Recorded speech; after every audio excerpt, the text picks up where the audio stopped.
낚시하는 것은 매우 잔인한 활동이다. 한번 생각해 보세요. 만약 날카로운 낚싯바늘이 자기의 입술이나 몸 안에 들어간다면 그러한 폐부를 찌르는 고통의 느낌을 어떤 사람도 감당할 수 없을 것이다. 그러나 어떤 사람들은 낚시에 대하여 특별한 재미를 느끼며 피곤함을 느끼지도 않으며 심지어 낚시클럽을 만들어 낚시는 성정을 도야하는 데 좋다는 황당한 말을 하는데 이것은 조금도 책임지심이 없는 말이다. 임갑춘은 태국 정부의 공무원으로서 낚시를 매우 좋아하는 낚시클럽의 회원이며 공휴일에는 배를 타고 바다로 가서 낚시를 즐긴다. 낚시를 하면서 술을 마시는데 신선한 화로를 즉석에서 부어 술과 함께 먹는 맛은 비할 데 없다고 생각하면서 인생의 즐거움을 누리는 시간을 보낸다. 몇 년 전 클럽은 생기가 활발하였으나 작년부터 원래 30여 명의 회원들이 많이 죽고 단지 8명만 남게 된 것이다. 그래서 죽음의 기운이 음습하여 지금은 바다로 가서 낚시할 흥취를 잃어버렸다. 임갑춘 같이 안 해도 없고 믿는 종교도 없어 인과가 있다는 것을 믿지 않는 완고한 사람이라도 바다 낚시에 힘찬 활력을 일으키지 못하였다.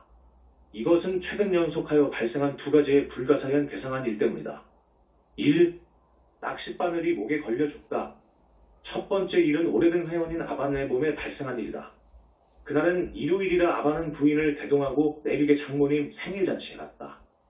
장모님의 집은 그 지방에서는 명망이 있는 집안이었기 때문에 당일 축하객들이 많이 참석하였다. 연회석에는 음식이 매우 풍부하여 소고기, 돼지고기, 신선한 물고기, 닭, 오리, 거위 등 없는 것이 없었다. 손님들이 아무리 먹어도 다 먹지 못할 지경이었다. 아반은 물고기의 배와 내장을 즐겨 먹는데 차린 식탁에 큰 물고기를 보자 너무 즐거워 잘게 씹지도 않고 큰 입으로 내장을 삼켰다. 그러나 막 목구멍으로 삼키자 목에 단단한 것이 걸리는 것이었다. 그래서 급히 손가락으로 끄집어내었지만 나오지를 않았다. 삼키지도 못하고 끄집어내지도 못하는 순간 갑자기 호흡이 곤란해지면서 몸에 힘이 빠지는 것을 느꼈다. 가장 먼저 그러한 위급 상황을 발견한 것은 그의 맞은편에 앉은 손아래 동서로서 급히 그를 부축하였지만 그의 두 눈이 뒤집히고 머리가 숙여지면서 호흡이 미약해졌다. 모두는 즉시 그를 차에 태워 병원으로 보냈지만 가는 도중에 죽고 말았다.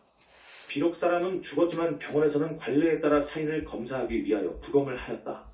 의사가 목구멍에서 목숨을 앗아간 물고기 내장을 끄집어내는 그 순간 현장에 있던 의사와 간호사들은 모두 놀라 멍해지면서 말을 하지 못할 정도였다. 원래 아반의 목에 걸린 물고기 내장 속에는 낚싯바늘이 하나 들어있어 목의 상단부에 걸린 것이었다. 그래서 끄집어낼수록 낚싯바늘은 목에 더 세게 걸리게 된 것이었다. 이러한 모습을 눈으로 본 모든 친구들은 자연히 아반이 낚시를 좋아하며 그 기술이 다른 회원보다 뛰어나다는 사실을 떠올렸다. 그래서 두 눈이 뒤집어지고 입을 크게 벌리고 죽어있는 아반을 보고는 모두 모골이 송연해짐을 금할 수 없었으며 아울러 인과 몽은 그림자 같이 몸을 따른다는 사실을 믿지 않을 수 없었다. 이와 같은 일이 정확하게 아반의 몸에 일어난 것이다. 2. 입에 난 상처가 아물지 않다. 두 번째의 이상한 일은 다음과 같다. 회원인 양비익은 낚시에 매우 능하여 일찍이 시합에 참가하여 2개의 대회에서 연속 우승을 차지하였다. 양 선생은 낚시를 좋아하는 것 외에 전동 2륜차 타기를 좋아하여 매일 저녁 무렵 부인을 싣고 교회로 드라이브를 즐겼다. 어느 날 저녁 11시경 그는 친구의 장례식에 참가하고 오토바이를 타고 집으로 돌아가는데 이 길은 많이 다녔기 때문에 눈을 감고도 운전할 수 있는 길이었다. 그런데 이상하게도 그는 눈앞에 이전에 보지 못한 큰 강이 하나 나타난 것이다. 그는 강에 빠지는 것을 피하기 위하여 급히 브레이크를 밟으면서 핸들을 돌렸다. 그러나 무엇에 부딪히면서 큰 소리가 났다. 차가 전주를 들이받은 것이다. 그가 깨어났을 때는 이미 병원의 침대에 누워 있었다. 양 선생은 과속을 해서 일어난 차사고로서 의외의 사고에 속하는 것으로서 본래는 이상할 것이 없었다.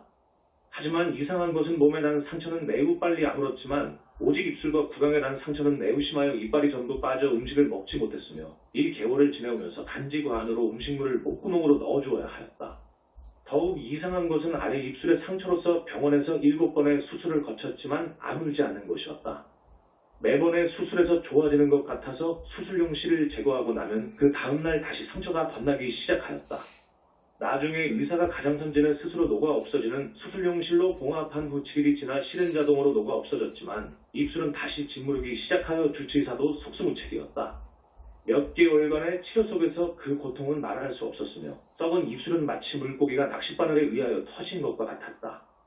어느 날 그의 부인은 평소와 같이 그를 보러 가다가 무의식 중에 입에서 튀어나온 말이 당신의 이 입술은 마치 낚싯바늘에 걸린 물고기 입술 같아. 이 말은 양 선생의 심령을 자극하려 그의 양심이 발현되게 하였다. 그는 매번의 낚시에 걸린 고기를 회상해보니 모두 고기의 입술이 터지고 입이 터진 모습이 생각났다. 이때 그는 깊은 동감을 느끼고 양심의 가치를 느꼈다.